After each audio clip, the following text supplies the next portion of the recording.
आजची पत्रकार परिषद घेत असताना ही भरगच्च गर्दी कोणत्या विषयासाठी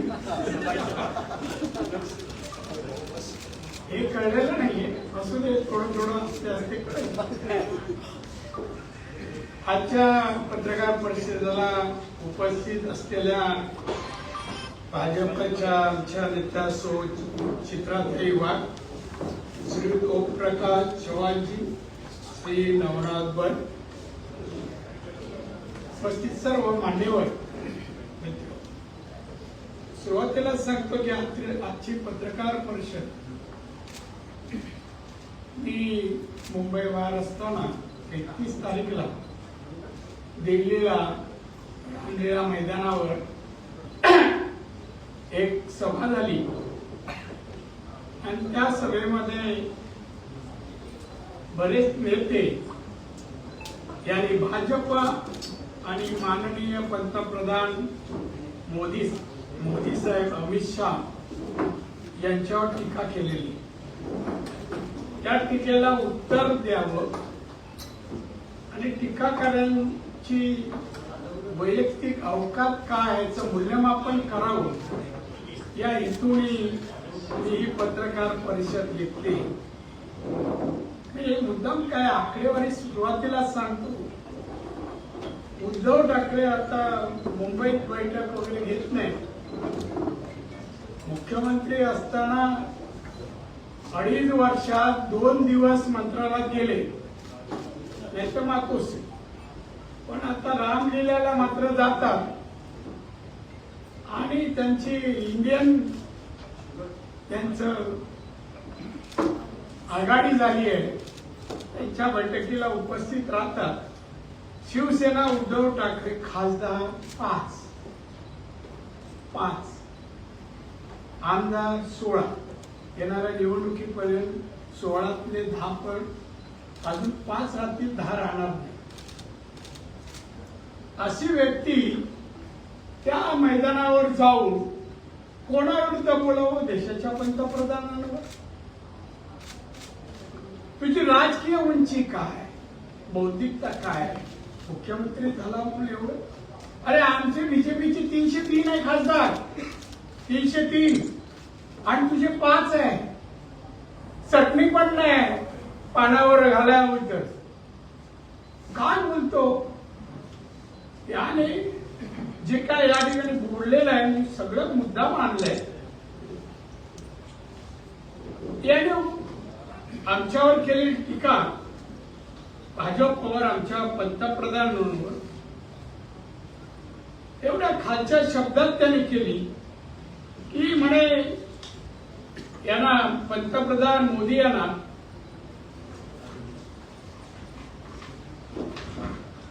मोदींचा पक्ष भाजप याला तडीपार करा. आमचे 303 आहे, आमची सत्ता आहे केंद्रात, राज्यात. तडीपार करायचं ठरवतं आम्ही कोणाला करू? कोरोनामध्ये औषधाचे पैसे खाणाऱ्याला करू आणि ज्यांच्यावर अनेक आहे पेंडिंग केस ईडीमध्ये आहे त्यांना करू. उद्धव ठाकरेंना. हे उद्धव ठाकरे स्वतःला काय समजतं माहित नाही. मला तर मानसिक स्थिती बिघडली आहे त्याची, बिघडली. खरं सांगतो मी कोणाला अरे तुरे करत नाही, पण याला कारण पंतप्रधान बोलणं एवढी लायकी नाही, पात्रता नाही, गुणवत्ता नाही. तू डायरेक्ट तडीपारची आवश्यकता कशी काय करतो? भाजपला करा.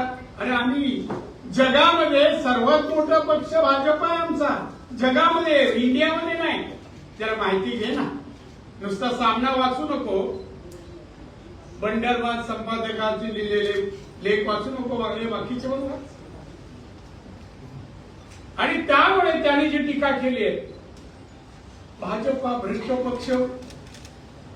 आता उद्धव ठाकरेला आता खरं म्हणजे शिवसेनेत 39 वर्ष होत, 66 पासून 39. आणि त्यानंतर 85ला मी नगरसेवक झालो, 87ला बीएसटी चेअरमन झालो, 90ला आमदार, नंतर मंत्री.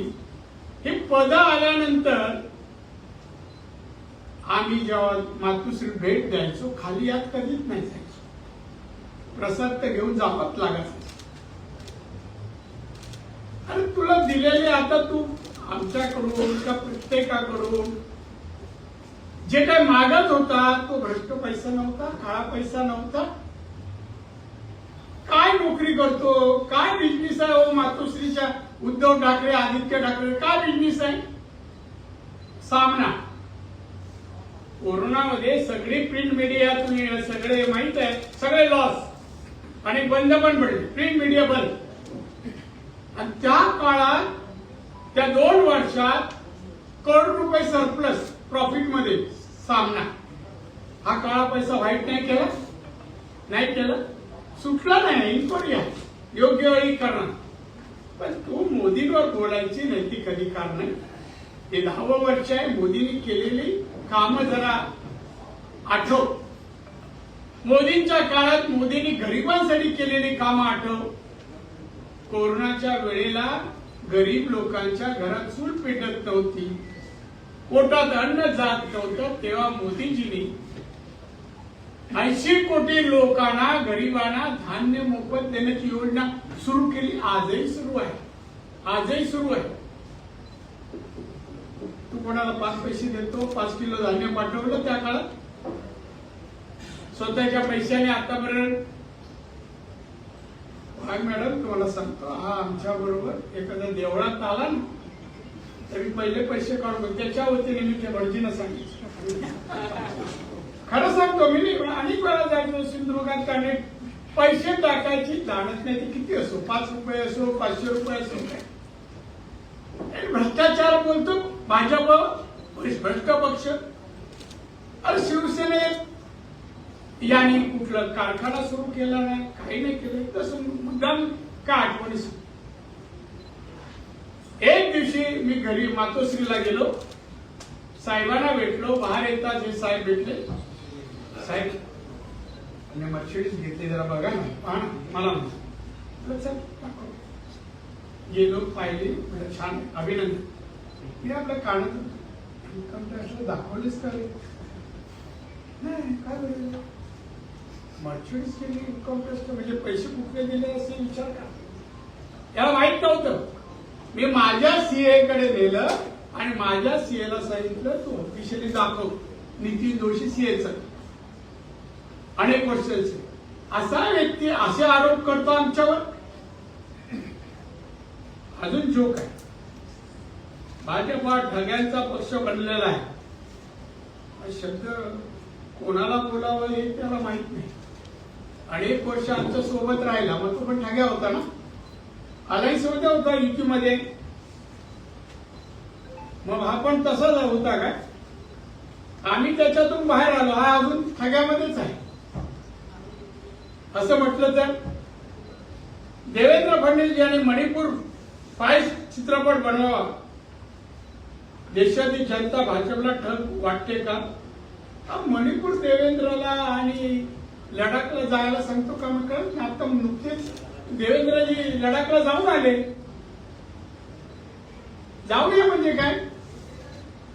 आज तर माझ्या माहितीप्रमाणे देवेंद्र फडणवीस राज्यात, देशात सगळे पक्ष सांगे तिकडे जातात. तुला टीका करू नकोस. 5 वर्ष मुख्यमंत्री असता देवेंद्रनी तुम्हाला सांभाळलं, अशी परतफेड करू नको. मला माहिती आहे कुठे कुठे कसं कसं सांभाळलं. मी जेव्हा देवेंद्रजींना सांगत होतो, साहेब हा ठाकरे असला तरी साफ आहे, उलटा फिरतो हे अनेक वेळा पाहिजे. हे घटना सांगतो त्याचा स्वभावाची. साहेब गेले, साहेब गेल्यानंतर ते साहेब बरेचसे रुद्राक्ष घालायचे. ते घरात एका ठिकाणी ते गेल्यानंतर रूम मध्ये त्याच्या साळगावकर म्हणून हे मातोश्री यायचे, साहेबांना येऊन गप्पा मारायचे. पांडुरंग साहेब ते आले आणि त्यांनी पाहिलं, रुद्राक्ष हातात घेतले सगळ्या. उद्धवजी अहो हे कुठेतरी जपून ठेवा आणि काही वापरा तुम्ही. काय करा? बाळासाहेबांचं नाव सांगतो, साहेबांच्या नावाने पक्ष चालवतो, याचा स्वतःला एक 5 माणसं नाही थांबणार, काय करू रुद्राक्ष अशी हातात घेतली आणि फेकून दिली. हे प्रेम बाळासाहेबांवर नाही म्हणा. पांडुरंग साळगावकर घरी घेऊन येतो, प्रोडक्शन लावलं तर मी येईल का, मला म्हणजे प्रोडक्शन वाल्याने सांगितलं सप्ताह आमची बाजूला होती. असा माणसाने टीका करू नको, तुझी बरेच असली आहे. 39 वर्ष होतो बरोबर, काय नाही माहिती आहे मातोश्रीतलं, पण अजून काढतच नाही. मी बोललो नको अंतर बाळासाहेबांकडे पाहू. साहेबांनी मला एक शपथ घेतली तेव्हा मी जेव्हा बाहेर पडलो सांगून साहेबांना 1-1.5 महिन्याने फोन आला. त्या आमच्या कालच्या नेपाळीत त्याला फोन आला, थापाडी नंबर दिला. हा धावत आला, साप झाले होते 6 महिने. मला लक्षात साहेब मला विचारलं कसं काय, मोठा वेळ विचार. मला नारायण फोन यासाठी गेला की तुझ्याकडून मला एक शब्द पाहिजे. तुला माहितीये तू कोणापासून मोठा झाला काय, सगळा इतिहास माहिती, मला एक शब्द दे. त्या शब्दामुळे मी थांबलो. उद्धव वाईट विचार कधी करू नकोस त्यासाठी. साहेब उद्धवच नाही, ठाकरे नावाच्या कुठल्याही माणसाकडे मी वाकड्या नजरेने कधी पाहिलं. बस तुझा आभारी, दीर्घ आयुष्य तुला मिळत आणि ठेवला. आणि म्हणून त्यात तो उद्धव ठाकरे याची जीभ चालते. मला जेवढं माहितीये, मला माहितीये सगळे प्रकार माहितीये. कशाला मर्दाची भाषा करतो. कधी शिवसेना आक्रमक संघटना, पत्रकारांना चांगली माहिती आहे, नवीन जुन्या प्रत्येकावर किती केस होत्या हेही माहितीये.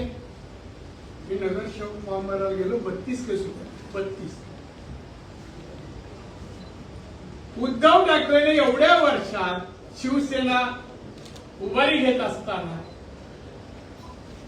कुठेतरी दंगल झाली, सैनिकांना मदत, विरोधवाले आगावर आले. कोणी कोणाला कानपणात मारलेलं कोणी ऐकलंय का? उद्धव ठाकरे कोणाला कानपणात मारले, शिवसेनेला कोणी शिवी घातली मारू नाही. पण इथे स्टेजवर चढला काय, याचा बंदोबस्त करू, अमुक करू, तमुक करू. बकवास माणूस आहे, बकवास. का म्हणून त्याला त्या रामलीलामध्ये कुठली लीलेसाठी याला बोलवतात माहितीये बोलायला. आणि म्हणून उद्धव ठाकरेंनी आपलं तोंड बंद करावं. या निवडणुकीत त्याचे 5 पेक्षा किंवा 5 ते 10च्या आत आमदार येणार. आता असलेल्या 16 पैकी 10 तर राहतच नाही. मी तुम्हाला सांगतो, लोकसभा निवडणुकीनंतर संजय राऊत पण नाही राहत. पाहतो ते सांगणार नाही. सध्या तो अजून मधून कुठे जातो ते बघा, भेटी गाठी कुठे होतो ते तुमचं काम आहे, करत नाही तुम्ही. हा राहत नाही, त्याचे सगळे हे चालले. संजय राऊत पण पंतप्रधानावर डायरेक्ट बोलतो. मी एक दिवशी माझ्या बाजूला त्याला सीट मिळाली होती राज्यसभेत. मी विचारायचो तेव्हा सांग, तेव्हा हे काय नको, नुकता मी राज्यसभेत गेलो, सगळ्या गोष्टी विचारायचो, मात्र सगळ्या सांगायचं निष्ठावान ना, सगळ्या गोष्टी सांगाय आणि त्या शब्दात सांगायचे शब्द नाही. संजय काय चाललंय, बोगस माणसं काय, बोगस माणसं कसं होणार तुझं, ठीक आहे बघूया. हा माणूस आता जे काय बोलतोय ना, हे बोलायला सांगतो तेवढंच. हा प्रामाणिक आहे पवार साहेबांचा. दिल्लीला मी ज्या ज्या वेळेला राष्ट्रवादीचं पवार साहेबांच्या ऑफिसच्या बाजूने जायचो, हा आतमध्ये बसलेला असायचा, आतमध्ये. हा पक्षाशी प्रामाणिक नाही. उद्धवला आज उद्या फसवतो. ही शिवसेना संपवली ना, याला कारण संजय राऊतच आहे, संजय राऊत. त्यामुळे यांनी आता तोंड बंद करावं. मोदींबद्दल त्याने बोलू नये. मोदी कुठे आहे तुझी. अमेरिकेचे अध्यक्ष मोदींचं कौतुक करतात, वाचलं की नाही? ते करतात. इटलीचे अध्यक्ष करतात. अनेक देशाच्या अध्यक्षांनी त्या त्या देशात आमचे पंतप्रधान गेल्यानंतर कौतुकच केलं, प्रशंसा केली आहे. जगात त्यांचं आज भारत कुठे आहे हो उद्धवजी? 14 साली जगाच्या अर्थव्यवस्थेमध्ये भारत 14 क्रमांकावर होता. 14 साली 11व्या क्रमांकावर होता. आज 5व्या क्रमांकावर आहे. आज आमची जीडीपी वाढली. जपान जर्मनी थोडा फरक आहे, 0.50चा फरक आहे. का आम्ही 3ऱ्या क्रमांकावर येऊ. 2030च्या आत 3रा क्रमांक, 11व्या क्रमांकावर आले. हे क्रेडिट पे. आज 54 योजना गरिबांसाठी, जनतेसाठी त्यांनी 10 वर्षात जाहीर केलं, 9 वर्षात जाहीर केला, 9-9.5 वर्ष. मुख्यमंत्री होता, काय दिलं रे? महाराष्ट्राला काय दिलं? जनतेला काय दिलं? एक तरी विकासाचं नकाशा तयार केलंस? महाराष्ट्राला कसं घेऊन जाणार? गरिबांना, शेतकऱ्यांना न्याय कसा देणार? बेकारी कशी घालवणार? कधी बैठक घेतलीस? त्यासाठी नियोजन केलं? काही म्हणून ते कधीच त्यांनी राजकारण पाहिलं नाही. कधी साहेब नारायण जरा बस त्याच्यावर थोडा वेळ, मग मी जायचो 3ऱ्या माळ्यावर. 3ऱ्या माळ्याला गेलं तर काय, ते साहेब खाली बसलेले असायचे, चटई अशी त्याच्यावर. उद्धवजी साहेबांनी पाठवले, या विषयावर चर्चा करा साहेब.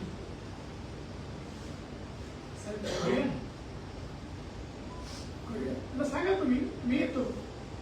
तेवढंच मला विचार. आणि जो बसायचं त्याचे काय असायचं? नुसतं बसायचं नाही, सगळे कॅमेरे 4-5 बाजूला असायचे कॅमेरे, आणि ते घेऊन ते खोलायचे, परत ते करायचे. ते म्हणजे पॉलिटिकल गोष्टीवर चर्चा नाही. कॅमेरे मला विचारलं, राणे साहेब तुमच्याकडे कुठला कॅमेरा आहे? मला फोटो काढता येईल? सरळ सांगून द्या का आपल्याकडे नाही. साहेब बालिश गोष्टी, असा बालिश माणूसच नाही पाहिला. आता आपले कपडे आपणच शिवतो ना आवडी निवडी. एक दिवशी असंच मी रात्री साहेबांच्या डागवायावर बसलो, ते वरती गेलो. त्यांच्या हातात काय कपडे होते, असे कपड्याचे प्लास्टिकचे होते.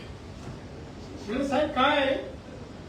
नाही टेलर आलाय, काही कपडे आणले, जरा घालतो, ट्रायल घेतो, मला जरा थांबा, जरा सांगा.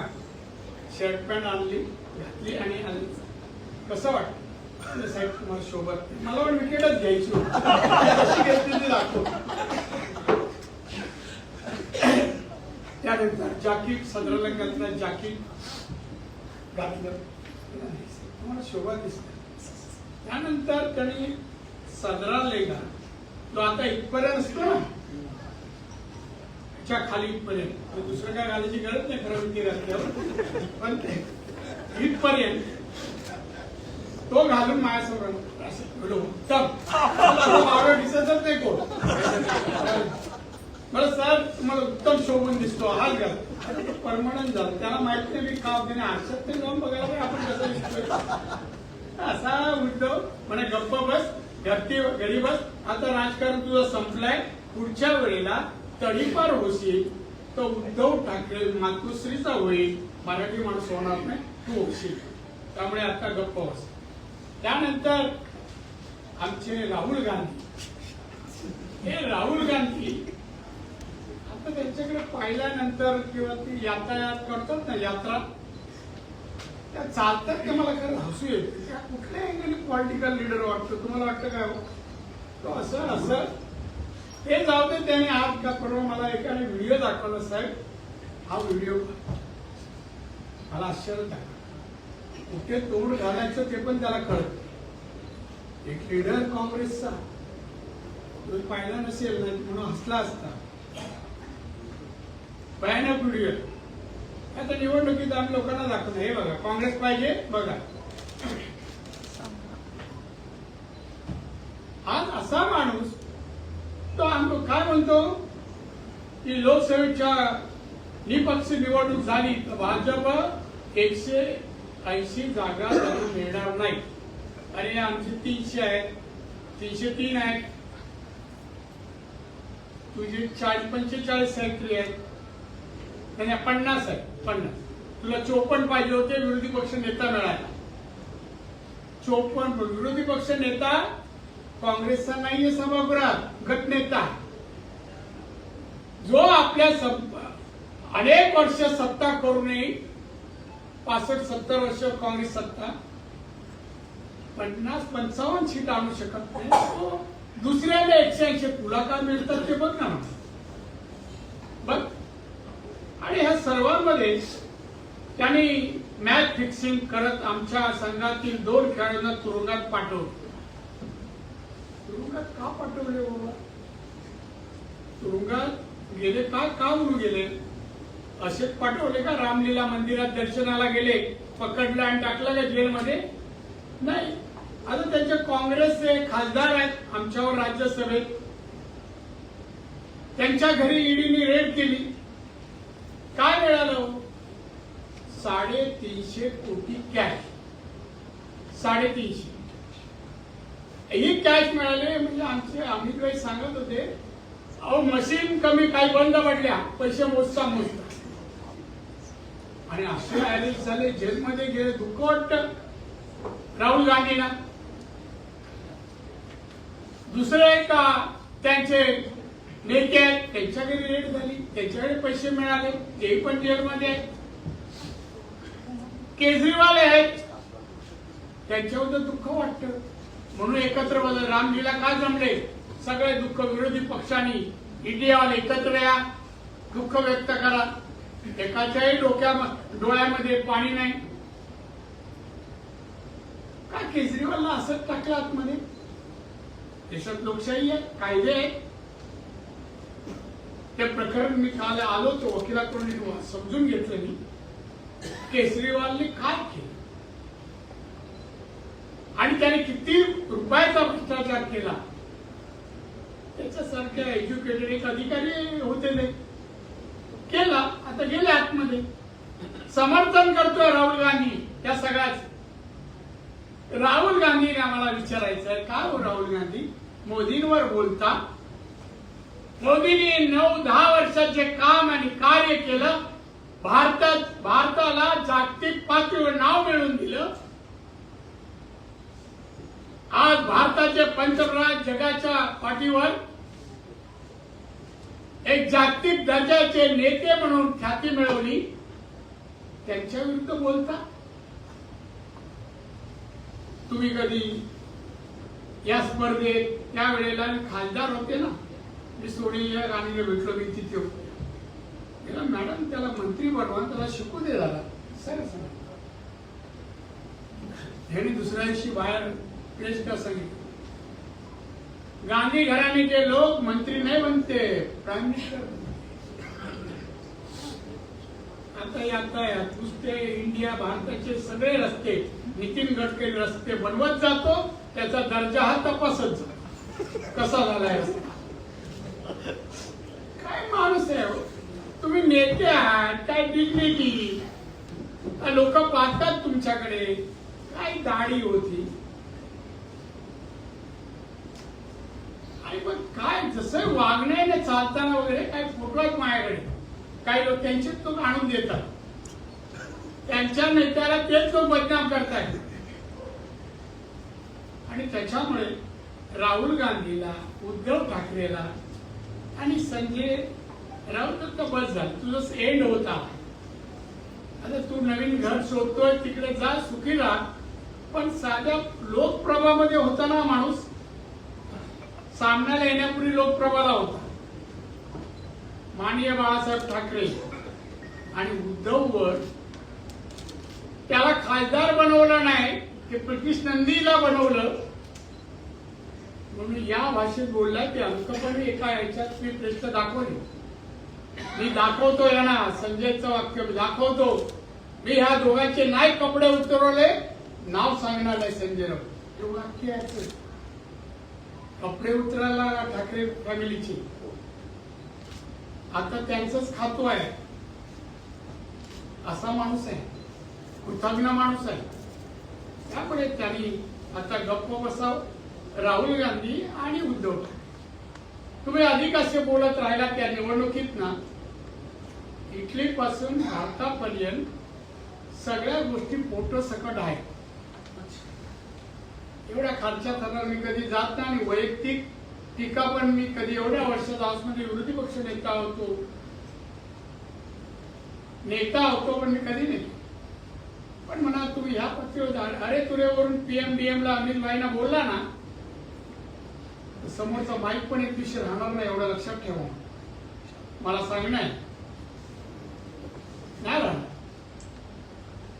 आता पण प्रोटेक्शन आहे ना, त्याच्यावर तुम्ही दिल्लीपर्यंत पोहोचता.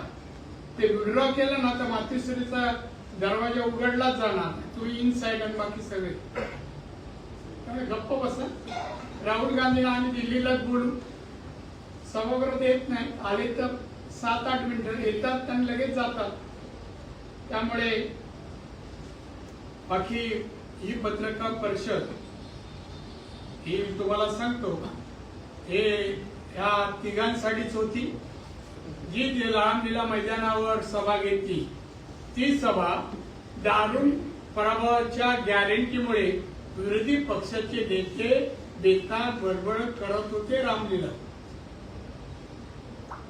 त्यांच्या पराभवाची गॅरंटी, आमच्या विजयाची गॅरंटी 400 पार ही नक्की आहे. त्यामुळे आमचे 400 पार आणि 303 वरून 370 आमचे अधिक एनडीए मिळून 400 आणि यांचे काँग्रेस 30-35 वर येईल बघ, 30-35 अशी याची स्थिती आहे. उद्धव ठाकरे भ्रष्टाचार म्हटलं त्याला सांगू, माझ्याकडे यादी आहे. पैसे घेऊन तिकीट दिलेले, पैसे घेऊन शिक्षण याचा चेअरमन बनवण्यासाठी अनेक नगरपालिकेत खासदारकीला आमदारकीला पैसे घेतल्याशिवाय तिकीट तेव्हा मिळत नव्हती. आता ज्यांनी दिले आणि आता शिवसेनेत नाही त्यांना एक दिवशी या अशा प्रेसला घेऊन येतो आणि सांगू दे की किती पैसे. आमच्या शंकर कांबळेच्या आगेस शंकर कांबळेला आम्ही मुद्दे नक्की केली. दुसऱ्या अशी रात्री सामन्यात नाव आलं नाही. मी साहेबांकडे साहेब काय आलं मला माहित नाही, असं मी जाणार नाही कोकणात. त्याला मी माहिती काढली. एक उद्योगपती जिंदालमध्ये, उद्योगपती नाही ते जिंदालमध्ये नोकरीला होते, त्यांच्याकडून 50 लाख घेऊन तिकीट फिरवली रात्रीच्या. आणि हा माणूस आमच्यावर टीका करतोय. नाव का सांगायला आणि वेळ आली. पैसे घेऊन म्हणे मला आम्ही पदे आणि तिकडे तुझं काम, हे तुझं काम. आणि मी त्यावेळेला बाळासाहेब तक्रार केला असं असं करतो. कारण एकदा मी गेलो, अचानक गेलो आणि साहेब तिथे बसतात. तो दरवाजा उघडला आणि तिथे 2 माणसांनी उद्धव ठाकरे मोजत होते. काय मोजत होते मी समजा. आम्ही डोळ्याने पाहिलंय रे, डोळ्याने. आणि मी तसंच वर गेलो आणि साहेबांकडे साहेब काय चाललंय तुमच्या रूम मध्ये चाललंय. बिल मारली जरा वर बरोबर. आणि आता काय बोलतोय, काम धंदा आणि व्यवसाय तरी मर्चंट्स मध्ये फिरतो. पैसे कुठून आणतो माहित नाही. आता आमच्या सरकारला असं ना विचार तरी कसं काय फिरतो. दुसरं मातोश्री कसं काय झालं, चौकशी करणार का याची? हा चौकशी करणार का? सत्ता तुमची आहे केंद्रामध्ये. आता मी काय बोललो, मी तुमच्यासमोर बोलतो होणार हो. समजा मी सोडलं, तुम्ही एवढे सगळे सोडणार नाही. बातमी आली मग ती लगेच क्राईम मी सगळीकडे जाते. मी कसं सोडणार आमच्या नेत्यांना बोलल्यावर. मी पुरा उतरवणार. ते एवढं लांब आहे ना.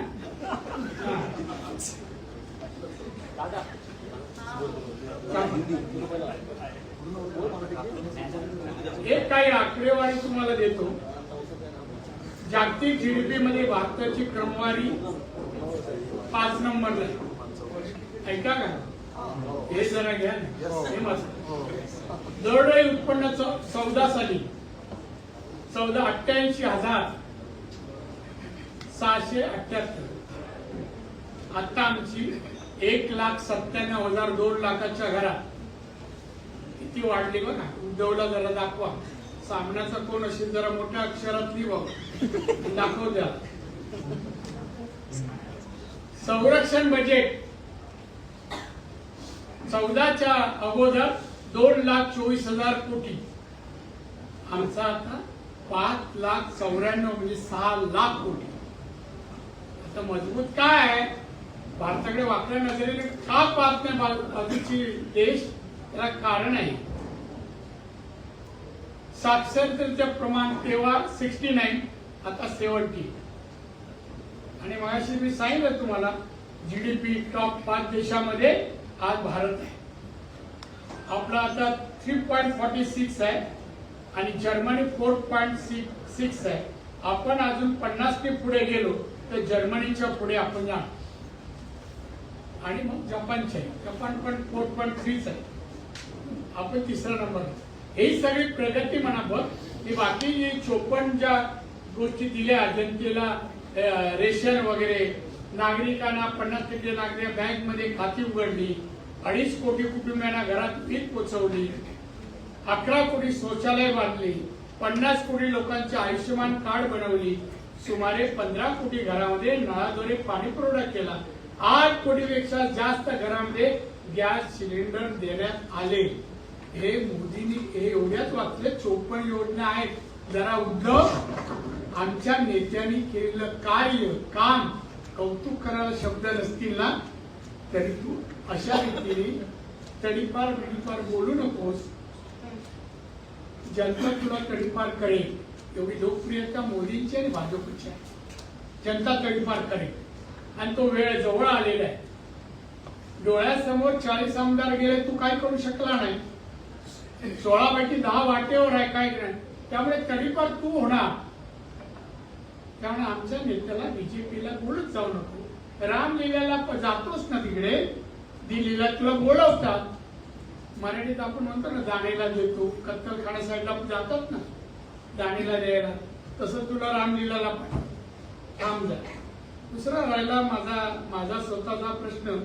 कारण बरेच जण कधी मी हे थांबवतो आणि प्रश्न गळ्यापर्यंत आलाय त्याबद्दल उद्धव ठाकरे काही बोलण्याला वेळ लागले. मोदींचे विचारसरणी औरंगजेब बाबत सांगितले. आता मी हे बोलणार नाही कुठला होते, कारण बाळासाहेब माझे नेत्याने गुरु आजही हा वेळा कोणाला काय बोलावं हे माहिती. माननीय मोदींचे उपकार आहेत ज्या अनेक गोष्टी याची चौकशी आणि अनेक गोष्टी घडतात. तर आतून जाऊन भेटून यायचा मोदी साहेबांना आणि अमित शहा मग कृतज्ञ त्यासाठी. औरंगजेब तुला काय म्हणू मी, काय म्हणू? तू काय आहे ना उद्धव मला माहिती आहे, पण मी बोललो ना तुला म्हणजे मातृच्या बाहेर येऊ शकणार नाही. एवढी तुझी सगळ्या गोष्टी काढून टाकली. सगळ्या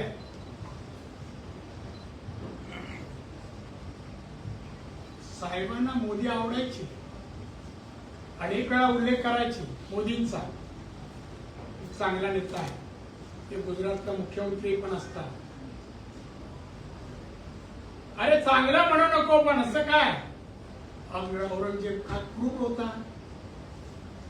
मोदी क्रूर दिसले? कोणाला दुखवलं? बोलले नाही तर बाकी रक्त बिक्त खून वगैरे ते सोडाच. आणि ते तसे असते तो उद्धव तू राहिला नसता. रामलीलातून परत घरापर्यंत पोहोचत नसता. खरं सांग नाही पोहोचत. त्यामुळे आता गप्प बस. नाही तर आम्हाला भाजपच्या आमच्या सारख्या कार्यकर्त्यांनी लीला दाखवावी लागेल. लीला म्हटलंय बाकी काही नाही. हा क्राईम शब्द नाहीये. वकील असतील तर त्यांना सांगतो. आता राहिला प्रश्न माझा, बरेच लोक बातम्या देत आहेत म्हणजे युट्यूब काही लोक परत दाखवत आहेत. सिंधुदुर्ग रत्नागिरी मतदारसंघ भाजपचाच आणि भाजपचाच उमेदवार लढेल. कोण असेल पक्ष सांगा. कोण असेल पक्ष सांगेल, पण भाजपच लढणार. लुडबुड कोणी करू नये. मी मागे घेतलं नाही, मी कोणाशी बोलायला गेलो नाही, याबद्दल कोणालाही माझ्याही नेत्याला मला तिकीट द्या बोललो नाही. बाकीच्यांना बोलत सोडा. माझ्या आयुष्यात तो माझा गुणधर्म, आयुष्यात एवढी पद मिळाली ना, मला तिकीट द्या, मला पद द्या सांगणं न मागता मिळालेलं आहे. त्यामुळे बातम्या देताना जरा विचार करा, विचार करा. कारण मला कोणी विचारलं नाही आणि मी भाजपची हा तो मतदारसंघ आहे आणि भाजपने माझं नाव जाहीर केल्यास मी लढणार आणि जिंकणार. तेव्हा पत्रकार परिषद घेऊन तुमचं तोंड बोल. एक बार हिंदी में प्लीज कर दीजिए। उद्धव ठाकरे ने रामलीला मैदान में तरीका के शब्दों का इस्तेमाल किया। एकाएकाने विचारा, एकाएकाने मराठी दादा तुम्ही म्हणाला सिंधुदुर्ग रत्नागिरी लोकसभा मतदारसंघामध्ये भाजपच लढणार. आता दुसरीकडे उदय सामंत यांनी उद्या शिवसेनेच्या पदाधिकाऱ्यांची बैठक बोलवली. काय प्रत्येक पक्षाला अधिकार आहे तो बैठक बोलवली. आम्ही पण बोलवली उद्या. हे चालू आहे ना त्यासाठी. बैठकी बोलवतो ना. तुला जायकाला माहितीये का? आमच्या गावागावात होतो. उद्याचं तिकडे, आमचं इकडे. सरकासूर कोण आहे मला माहिती. पण दादा उदय सामंत यांनी जी प्रतिक्रिया दिलेली आहे, उदय सामंत यांची आजची प्रतिक्रिया हीच होती की हा मतदारसंघ शिवसेनेचा आहे. स्थानिक खासदार कुठली शिवसेना? शिंदेची शिवसेना विनायक राऊत कुठली शिवसेनेचा? यांचा आहे का? या शिवसेनेचा एकनाथ शिंदेचा आहे का? किती कार्यकर्ते आहेत? भाजपचे तिकडे जिल्हा परिषद, जिल्हा बँक, सगळ्या नगरपालिका, तिथे आमदार, हे सर्व एवढी ताकद असताना आम्ही सोडणार का तो मतदारसंघ? हा अजिबात सोडणार नाही. आणि कोण उमेदवार म्हणून नाव सांगा जरा. किरण सामंत यांचं नाव चर्चेत येत आहे. त्याची माहिती घ्या आणि तुम्ही मला माहिती नाही. दादा तुम्ही मला त्यांच्या नावाला विरोध नाही, पण मी सांगतो या इथे बीजेपीचा उमेदवार आहे. दादा तुम्ही महत्वपूर्ण विधान केलं की रत्नागिरी सिंधुदुर्ग मतदारसंघ भाजपाचाच आहे. जर माझी उमेदवारी घोषित केली तर मी जिंकून देखील मला शब्द बघ, मला उमेदवार म्हणून घोषित केलं तर, माझी केलं, मला उमेदवार घोषित केली तर मी लढवू. दादा रत्नागिरी सिंधुदुर्गचा जो सस्पेन्स आहे, महाराष्ट्रातल्या 48 लोकसभा मतदारसंघांपैकी रत्नागिरी सिंधुदुर्ग मतदारसंघाची सर्वाधिक जास्त चर्चा आहे. तर त्याचा सस्पेन्स कधी मिटणार आहे? तुम्ही वरिष्ठ नेत्यांशी या संदर्भात काय बोलला का? किंबहुना वरिष्ठ नेत्यांशी लांब लग्न झालं खाली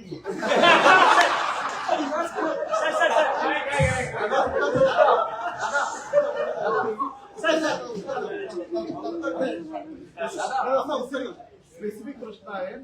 भाजपच्या वरिष्ठ नेत्यांनी, देवेंद्रजींनी किंवा दिल्लीच्या नेत्यांनी तुम्हाला रत्नागिरी सिंधुदुर्गसाठी कामाला लागा किंवा तुम्हाला हिरवा कंदील दिलाय का? दादा स्पेसिफिक. आपल्याला किती वर्ष झाली? 10 वर्ष. मला राजकारणात 56 वर्ष. मी पण काही ज्या पदावर गेलो ना, ते याला एवढे वर्ष लागले. आपल्याला मी सांग, मला मी तरी कोणी सांगितलं माझा पक्ष, माझ्या पक्षाची क्षमता प्रत्येक जिल्ह्यात, प्रत्येक राज्यात चांगला अभ्यास आहे. आणि म्हणून तो मतदारसंघ आपला असला पाहिजे. नेत्यांना माझ्या माहिती ऐकून दिली पाहिजे. हे कोणाचं वजन आहे हे नेत्यांना माहिती. मी ज्या काही बोललो, माझं नाव जाहीर झालं, मी लढणार, माझा नेत्यांवर विश्वास आहे, विश्वास. पण त्यांनी जो निर्णय केला, मी नड्डाजीने सांगून आलो निवडणूक घोषणेच्या, आप जो जिम्मेदारी देंगे वो मैं एक्सेप्ट करूंगा. आणि त्यामुळे ना कोणीतरी विचारायला सांगितलं म्हणून मला माहिती आहे काही प्रश्न सांगितले हे विचार राणे, मग आम्हाला तेवढं राणे असं बोलले. माझ्या नेत्यांनी जे सांगितलं असेल गोपनीय ते मी उघड करणार. काही एकटा भेटलं तर सांगितलं निवडूनच नाही. सर हिंदी में 2 सवाल है सर हिंदी में 2 सवाल है एक रत्नागिरी सिंधुदुर्ग सीट को लेकर जो विषय चल रहा है मराठी होतं दादा, मराठी होतं. विचारते ना काय दादा, इंग्लिश रत्नागिरी विचारतात, मराठी सीट होतं को लेकर जो चर्चाएं चल रही है अभी तक सीट तय नहीं है। एक तो सवाल ये है, इस पर आपका क्या कहना है? दूसरा ये जो उद्धव ठाकरे ने रामलीला मैदान में तड़ीपार जैसे शब्दों का इस्तेमाल किया पीएम के खिलाफ, उस पर क्या कहेंगे? नहीं आएगा एक मैंने उसकी जानकारी दी कि देखो उनको एक तो मैनर्स नहीं है, किसको क्या कहना है, उनकी औकात नहीं है पीएम के ऊपर क्रिटिसाइज करना और तड़ीपार जैसी भाषा उन्होंने जो यूज की है ना उनकी औकात नहीं है। तो एक आदमी जो अभी एक सीएम है मातू से बाहर नहीं निकलता है तो खाली पीएम को इस तरह तड़ीपार, हमारे 303 है, 303 एमपी है, महाराष्ट्र और देश में हमारी सत्ता है और तड़ीपार को किसको किया जाता है? उनका 5 है, 5 एमपी, हमारे 303, ये इनका 5 में से एक चुनाव में 0 आएगा, ये तड़ीपार होने वाला है। रत्नागिरी सिंधुदुर्ग सीट को लेकर रत्नागिरी सिंधुदुर्ग सिंधुदुर्ग और रत्नागिरी इनका नाम डिक्लेयर होना बाकी है। कल तक उम्मीदवार का नाम बाहर आ जाएगा और बाहर आने के बाद जिसका नाम आ जाएगा वो काम पे लग जाएगा। ये कहती है कि हम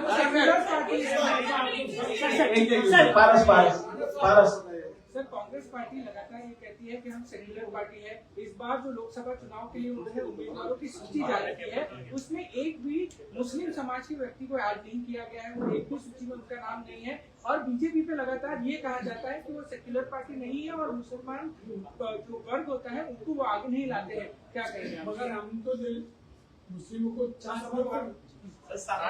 काफी नेता जन है बीजेपी में। एक भी प्रत्याशी को नाम नहीं हम है। नहीं देते उसको हम क्या करेंगे? मगर हम तो चाहेंगे हमारे हम देखो हिंदू हो मुस्लिम हो अच्छा कार्यकर्ता हो कैपेबल होगा एमपी के लिए तो हम उनको देते हैं। सर मीरा भाईंदर की मीरा भाईंदर की स्टेट इन्वेस्टमेंट कंपनी ये सालों से एनओसी के नाम पर लगातार सर आप 2008 में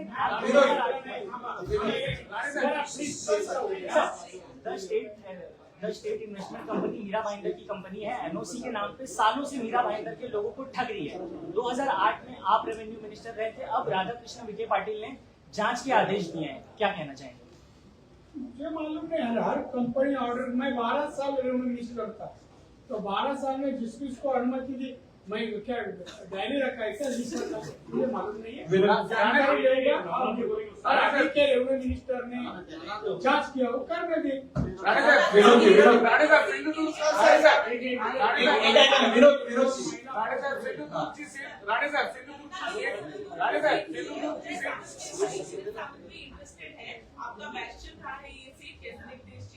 देखिए 1 डजन उम्मीदवार सिंधुदुर्ग रत्नागिरी के लिए खड़ा रहना चाहते हैं, 1 डजन उसमें एक हो गए मगर बीजेपी कैपेबल आदमी को उधर उम्मीदवार बनाएंगे और बीजेपी का हक है वो मतदार संघ का बीजेपी का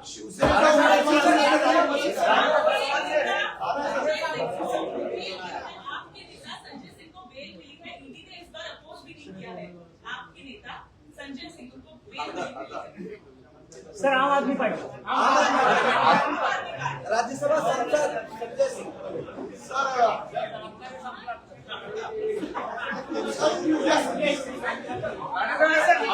अभिषेक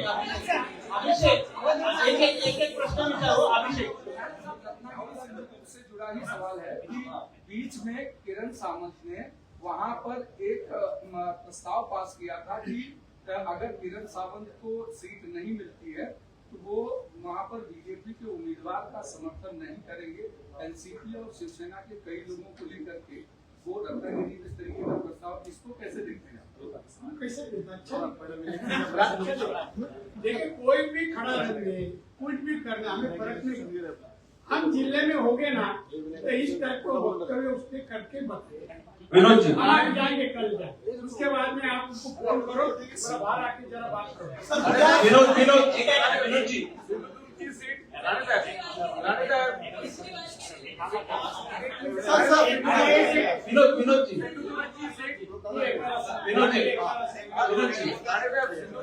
जी आहे, जर शिंदे गटला गेली तर तुम्ही युती धर्मचं पालन करणार का?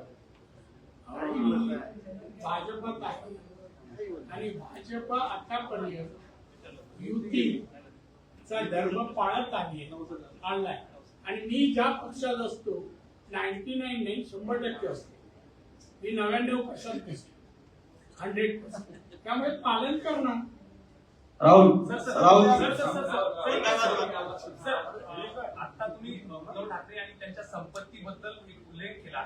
सरकार केंद्रात तुमचे, राज्यात तुमचे, या सगळ्या संदर्भात खरं तर याचे अनेकदा आरोप झालेत आणि कुठलं आहे तुमचं channel? News 18 Lokmat sir, news 18 Lokmat ही सगळी चौकशी तुम्ही करणार का या सगळ्या संदर्भात? कारण अनेकदा आरोप झाले मात्र त्याबद्दल त्याची चौकशी खास करून आपल्याला सांगतो, आपल्याला जे वाटतंय ते ऑलरेडी चालू आहे. जवळ आलं ना आणि केजरीवाल सारखी परिस्थिती आहे तेव्हा ब्रेकिंग न्यूज दाखव. विनायक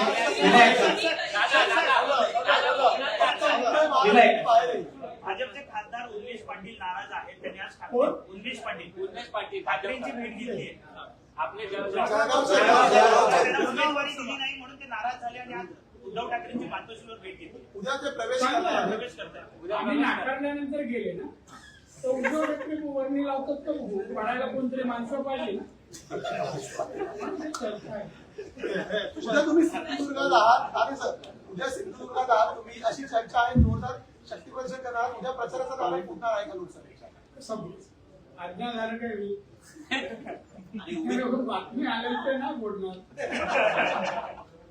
सर, उम्मीदवाराचा केजरीवाल के करीबी आम आदमी पार्टी के नेता संजय सिंह को बेल मिली है वित्तीय घोटाले के मामले में. इसका ईडी ने अपोज भी नहीं किया है इस बिल को. सुप्रीम कोर्ट ने बेल दी है इस बिल को. मैं कोर्ट के निर्णय पे कॉमेंट्स नहीं करूंगा, प्लीज. कुमार सर, येन अक्षरापासून सुरुवात जरा उठून बोला, हे आहार येते. सर, येन सिंधुदुर्ग रत्नागिरी मतदारसंघामध्ये येन अक्षरापासून सुरू होणारं नाव असेल का? कशापासून? एन तुमचं नाव असेल का? इलेक्शन परत ते कशाला होते? मी स्पष्ट सांगितलं, पक्षाने आदेश दिला, तुम्ही राहणार. दादा सुशांत, शेवटचा प्रश्न. तुम्हाला येणंच पाहिजे. शेवटचा प्रश्न सुशांत. तुम्ही ज्यावेळी उद्धव ठाकरेंवर टीका केली होती त्यावेळी तुमच्यावर कारवाईचे प्रयत्न केले होते. मात्र आता संजय राऊत ज्या पद्धतीने पंतप्रधान नरेंद्र मोदींचा उल्लेख जॉनी लिव्हर करतायत, भविष्यात तुम्ही त्यांच्या कारवाईची मागणी करणार का? संजय राऊत जॉनी लिव्हर म्हणतायत. कोणाला जाणार?